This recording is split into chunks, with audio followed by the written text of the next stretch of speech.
Tapos etong unit na to, i5 to na 3rd gen, yung unang number 3, 3rd gen. Ang gen ngayon, ano ni? 13? 14? Huli na. Sobrang late.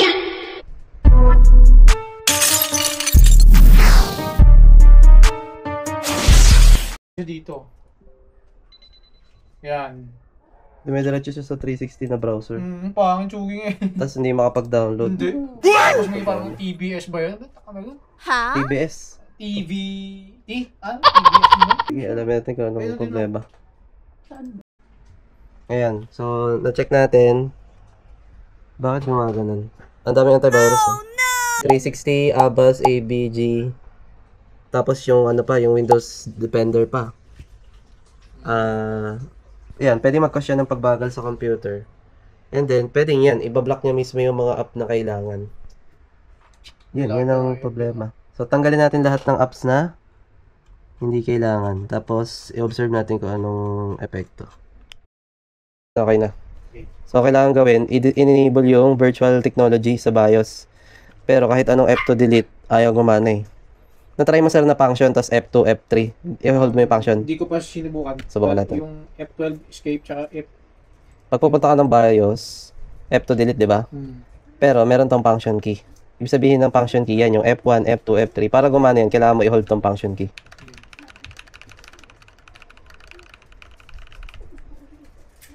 Aha, HP daw. Are you sure? Yes. Oy, ayaw. Ay! Ibig sabihin, ano tong unit na to? Brand na PC na nire-case. Kasi HP. Okay. HP pala siya. Kaya nagbaliktad ka mo, di ba? HP siya na unit na nire-case. Hindi siya yung build na ano na Ryzen 5 na V450. Pagka hindi mo mahuli, kasi nga brand na PC to eh. Restart mo, habang nagre-restart, nakadiin sa ship. Papasok ka dito. Sige, sige. Pagpasok mo dito, punta ka sa troubleshoot. Advanced option. Huwag mo i-reset kasi. Ang kailangan mong gawin, makapunta sa setting. Startup setting. Ayan. Setting. Okay na siya. Napupunta ka sa BIOS. Tapos doon mo hanapin yung virtual technology. Ewan ko lang kung may ganun to. F10. F10.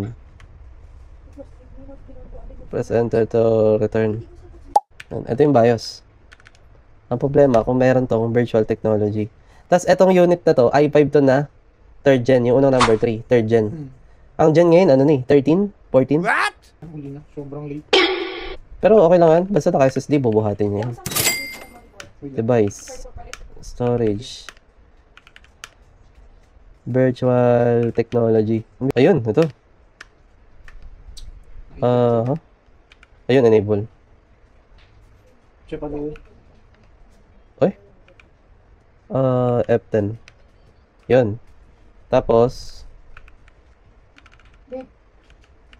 Ito, men. save changes and exit. Ayan, okay na. Umopen na yung apps na kailangan nila. So, Importante hindi siya. Text engine lang, no? ano na lang, burn test. Tapos ano, yun, magamit, masubukan kung anong may encounter na problem. Tapos bounce na. Kawian na. Salamat sa merienda.